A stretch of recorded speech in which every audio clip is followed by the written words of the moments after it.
नमस्कार, मी मनोज भोयर. जय महाराष्ट्राच्या दिलखुलास या विशेष कार्यक्रमामध्ये आपल्या सर्वांचं स्वागत आहे. दिलखुलासमध्ये आज चर्चा करण्यासाठी आणि मनमोकळ्या गप्पा मारण्यासाठी माजी केंद्रीय राज्यमंत्री आणि काँग्रेसचे दक्षिण मुंबईतले उमेदवार मिलिंद देवरा आपल्या सोबत आहे. खूप खूप स्वागत आहे मिलिंद जी आपल्या सोबत. धन्यवाद.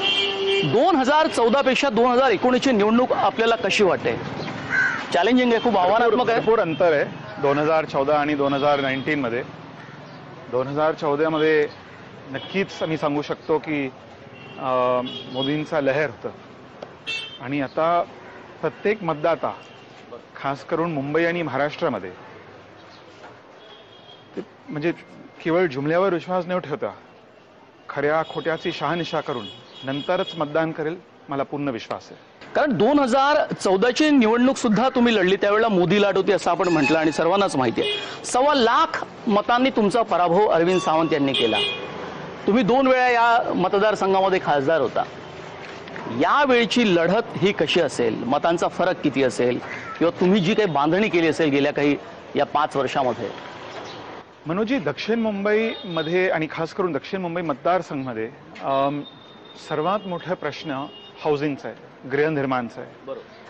ह्या विभागातील गिरणी कामगार असो, बीडीडी, बीआयटी किंवा जुन्या इमारतीमध्ये राहणारे किंवा झोपडपट्टीमध्ये राहणारे सर्वसामान्य मराठी माणसं, भाडेकरूंचा प्रश्न सोडवण्यासाठी गेल्या 5 वर्षात अरविंद सावंत खासदार असो किंवा सरकार, महाराष्ट्र सरकार किंवा केंद्र सरकार, त्यांनी काय केलं?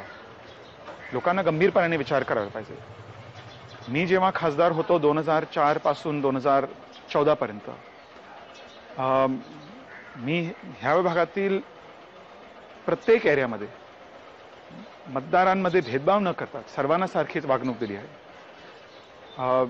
माजी मुख्यमंत्री अशोक चव्हाणजी, माजी मुख्यमंत्री विलासराव देशमुखजी, मी त्यांना जय महाराष्ट्राच्या माध्यमातून त्यांचा आभार व्यक्त करतो, कारण त्यांनी माझ्या मागणीला पूर्ण पाठिंबा दिला की मुंबई आणि महाराष्ट्रामध्ये राहणारे भाडेकरूंना 225 स्क्वेअर फूट चटाई क्षेत्र जागा असून त्यांना 300 स्क्वेअर फूट चटाई क्षेत्र जागा देण्याचे त्यांनी ऐतिहासिक निर्णय घेतला होता. आणि माझे स्वर्गीय वडील श्री मुरली देवरा यांनी ह्या मुद्द्याला सुरुवात केली. बरोबर. आणि आता माझं सौभाग्य आहे की मी ह्या मुद्द्यावर गेल्या 15 वर्षापासून आणि आपण गिरगाव सारख्या अशा इलाक्यामध्ये, अशा परिसरामध्ये आपण बातचीत करतोय. निवडणुकीचा सगळा काळ केशवजी नाईक चाळी, खास करून केशवजी नाईक चाळीमध्ये. कारण आपण बघतोय की खूप जुन्या इमारती आहे, मोडकळीस आलेल्या इमारती आहे, आपण ज्याला डायलेपेटेड बिल्डिंग्स म्हणतो. प्रत्येक वेळेला मुंबईमध्ये, खास करून दक्षिण मुंबईत हा खूप मोठा विषय. 6 लोकसभा मतदारसंघ आहेत मुंबईमध्ये. वर्षानुवर्षे तेच ते मुद्दे सारखे निवडणुकीमध्ये काय येतात असं आपल्याला वाटतं? ह्याचा एकच पर्याय आहे, एकच सोल्युशन आहे, क्लस्टर रिडेव्हलपमेंट. मुंबादेवीमध्ये मी करून दिलं ऑलरेडी. मुंबादेवीचं क्लस्टर रिडेव्हलपमेंट फक्त मुंबईसाठी आणि दक्षिण मुंबईसाठी नाही, पण माझं म्हणणं आहे की पूर्ण देशासाठी एक मिसाल आहे, एक प्रेसिडेंट आहे. ते पहिल्यांदा झालं ते? हो, पहिल्यांदा अर्बन देशात फर्स्ट अर्बन क्लस्टर प्रोजेक्ट. गेल्या 5 वर्षात अनफॉर्च्युनेटली सरकारने क्लस्टर रिडेव्हलपमेंट कुठेही इम्प्लिमेंट केलं नाही. आणि केलं ते काही शेवटच्या टप्प्यामध्ये केलं असं आपल्याला वाटतं? नाही, कुठेच केलं नाही. त्यांनी अनाऊन्स पण नाही केलं, त्यांनी प्लॅन पण नाही बनवला. काही ठाणे परिसरामध्ये, काही विधानसभेमध्ये त्यावर चर्चा झाली नाही. इतकी मोठं क्लस्टर रिडेव्हलपमेंट ऑपॉर्च्युनिटी आज दक्षिण मुंबईमध्ये आहे. आणि माझं म्हणणं आहे की उत्तर मुंबईमध्ये पण इतकी मोठं ऑपॉर्च्युनिटी नाही, अवसर नाही. बरोबर. केवळ दक्षिण ज्या पद्धतीनं कोऑर्डिनेशन व्हायला पाहिजे, समन्वय व्हायला पाहिजे, महाराष्ट्र सरकार, महानगरपालिका आणि केंद्र सरकार, काम खासदारांचं आहे. ते काम खासदारांचं आहे. Coordination between agencies, between government is the job of an MP. आणि गेल्या 5 वर्षात अनफॉर्च्युनेटली, आणि माझं म्हणणं नाही, शिवसेनेचा गट प्रमुखचं म्हणणं आहे, शिवसेनेचा शाखा प्रमुखचं म्हणणं आहे, शिवसेनेचे स्थानिक कार्यकर्त्यांचं म्हणणं आहे की खासदार कुठे आहे. मग या मुद्द्यावरती तुम्ही त्यांना हरवाल असं तुम्हाला वाटतं? मला बघा, अरविंद सावंत चांगला माणूस आहे आणि माझा मित्र आहे. संसदेत चांगलं बोलतात. प्रॉब्लेम काय की दिल्लीमध्ये हिरो, गलीत झिरो. अजय, तुमची टॅगलाईन आहे का प्रचाराची आता? नाही, असं टॅगलाईन नाही, पब्लिकचं म्हणणं आहे. बरं. पब्लिकचं म्हणणं आहे की मोदी वेव्हमध्ये आणि गिरगाव असो किंवा लालबाग किंवा काळा चौकी, लोकांचं म्हणणं आहे की शिवसेनाचं किंवा मनसेचा बाळकेला लोक म्हणतात. पण पब्लिकचं एक्सपेक्टेशन्स होतं 2014 मध्ये, भरपूर एक्सपेक्टेशन्स होतं. राहुल गांधी यांनी 500 स्क्वेअर फूटचं घर देऊ असं वचन दिलेलं आहे. जी राहुल गांधीची पहिली सभा मुंबईतली झाली, मिलिंद देवरांनी पहिले आश्वासन दिलं, राहुल गांधीने दिलं आणि अशोक चव्हाण माजी मुख्यमंत्री यांनी दिलं, म्हणून त्याला जरा एक वेगळं महत्त्व प्राप्त झालंय. खरंच हे शक्य आहे मुंबईमध्ये? 100% शक्य. कसं शक्य करून दाखवाल तुम्ही? FSI वाढवायचं आहे, हाईट रिस्ट्रिक्शन्स काढायचं आहे.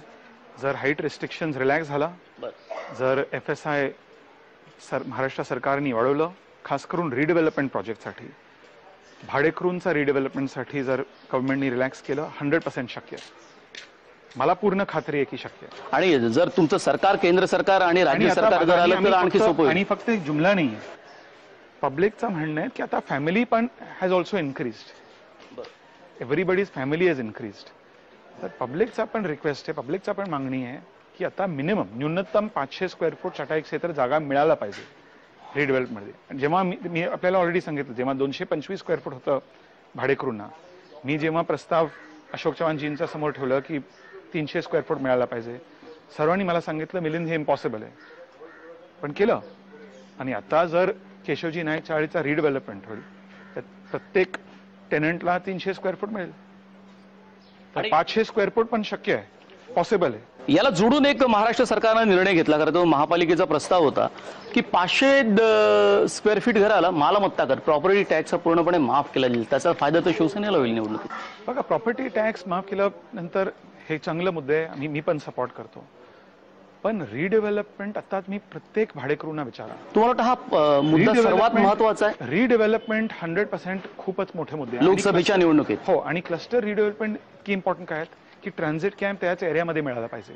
मी आपल्याला सांगू इच्छितो की जेव्हा इमारती दुरुस्त होत होत्या तेव्हा जर इमारत कोसळून पडत आल्या तरी सुद्धा भाडेकरूंनी आपलं जीवन जोखमीत असून इमारती सोडल्या नाहीत, कारण त्याच्या सुद्धा तात्पुरत्या राहण्याची व्यवस्था पुष्कळ लांब होती.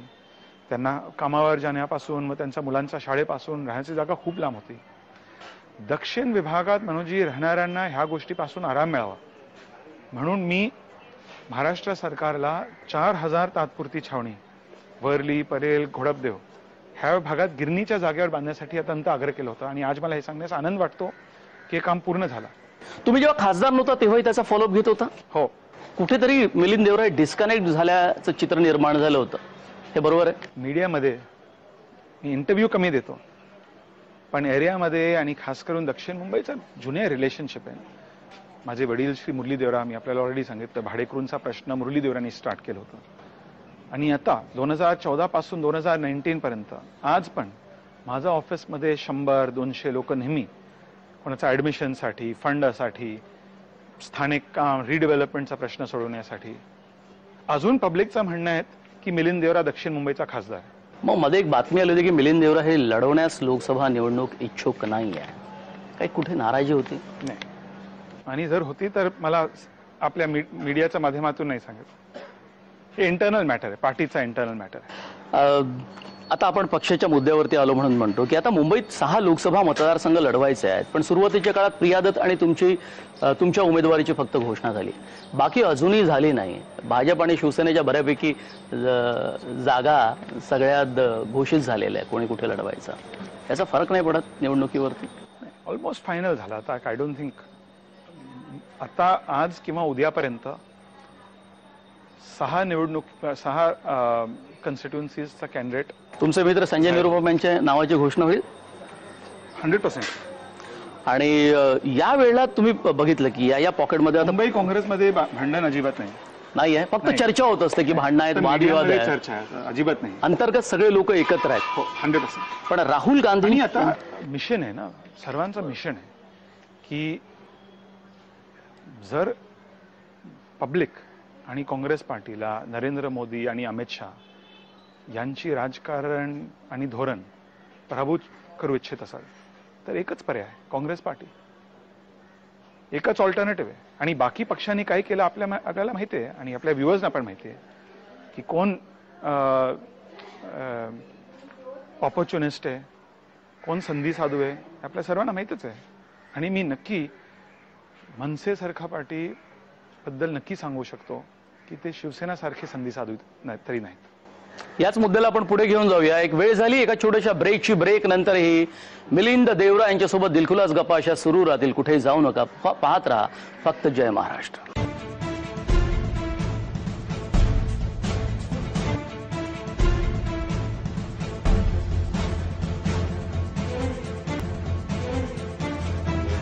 ब्रेक नंतर पुन्हा एकदा आपल्या सर्वांचं स्वागत आहे. मिलिंद देवरा यांच्याशी आपण दिलखुलास गप्पा मारत होतो.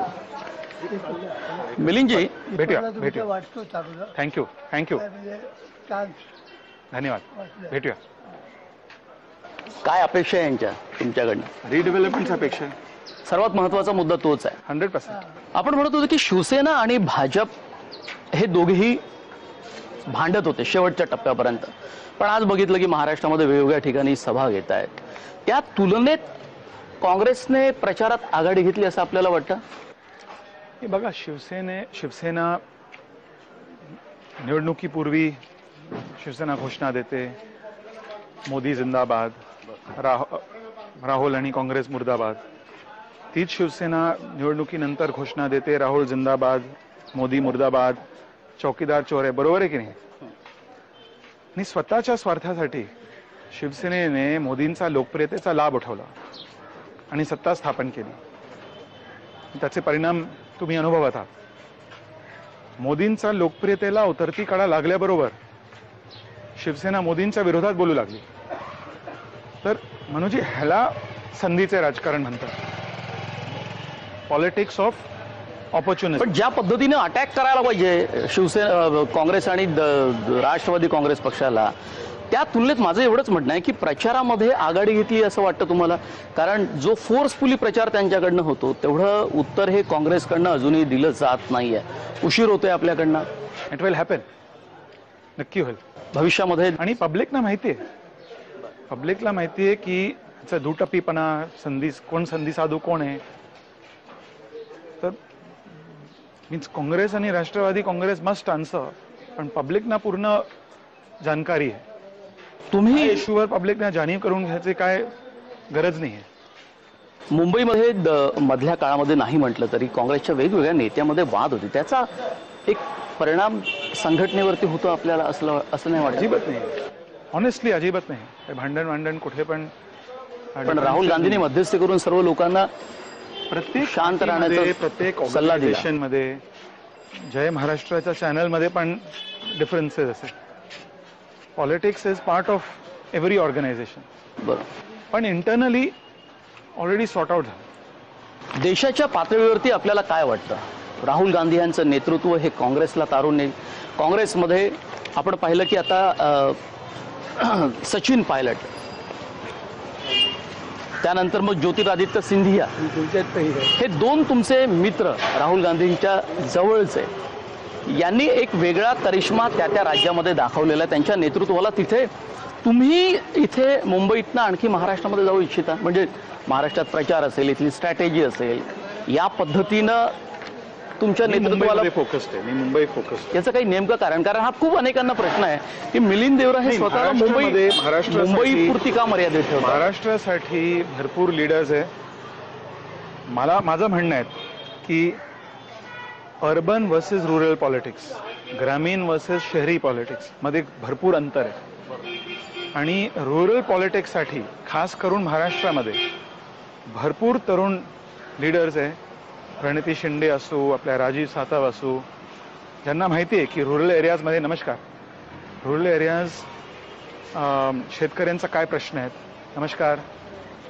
प्रश्न सोडवण्यासाठी काय सोल्युशन्स आहे. पण अर्बन डेव्हलपमेंटसाठी खूपच कमी काँग्रेसमध्ये आणि खास करून महाराष्ट्रामध्ये. माझं म्हणणं आहे की अर्बन डेव्हलपमेंटवर फोकस करण्यासाठी भाडेकरूंचा रिडेव्हलपमेंट असो, क्लस्टर रिडेव्हलपमेंट, कोंडी आहे, ट्रॅफिक प्रॉब्लेम, पाणीची समस्या. तर मी अर्बन फोकस्ड आहे आणि मला काय अजिबात शरम नाही आहे ह्या इश्यूवर. तोही मुद्दा अत्यंत महत्वाचा असं आपल्याला वाटतं. देवेंद्र फडणवीस एक मुख्यमंत्री यांनी मुंबईच्या इन्फ्रास्ट्रक्चरवरती खूप लक्ष दिलं असं त्यांचं म्हणणं आहे. अनेक सुधारणा केल्या, अनेक योजना आणल्या, केंद्र सरकारकडनं पैसा आणला. आपल्याला काय वाटतं, सत्यता आहे यात?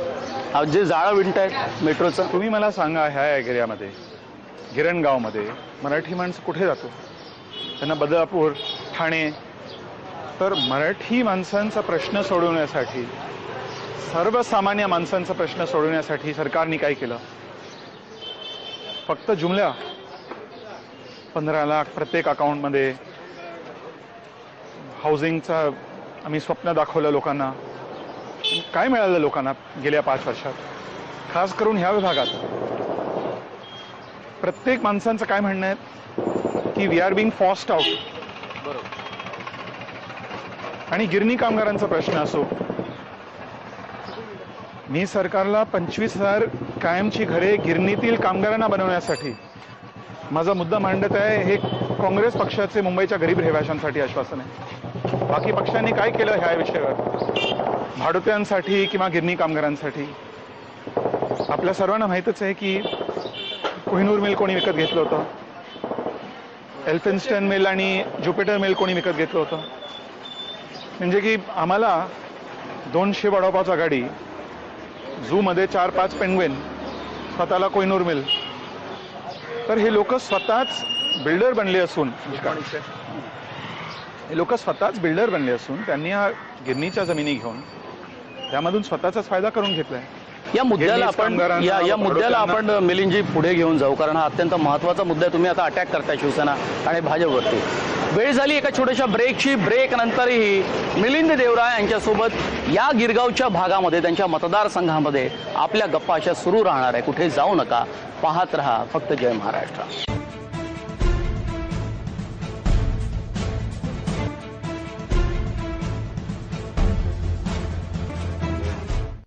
नमस्कार, दिलखुलासमध्ये पुन्हा एकदा आपल्या सर्वांचं स्वागत आहे. मिलिंदजी, यूथ एम्प्लॉयमेंट, रोजगार, उद्योगधंदे महाराष्ट्रात आलेले, यावर खूप वेगवेगळ्या पद्धतीचे विधानं महाराष्ट्र सरकारकडनं येतात. आपण अर्बन या विषयावरती बोलतो, नागरीकरणावरती, शहरीकरणावरती. हा सर्वात मोठा एक भीषण प्रश्न आहे आज. मला वाटत नाही की कुठे पण लोकांना आणि खास करून यूथना रोजगार मिळाला. महाराष्ट्र 100% फेल्ड स्टेट अनफॉर्च्युनेटली गेल्या 5 वर्षात. कारण प्रॉब्लेम काय आहे की शिवसेना आणि भाजपा ह्यांचं फक्त भांडण चालू होतं गेल्या 5 वर्षात.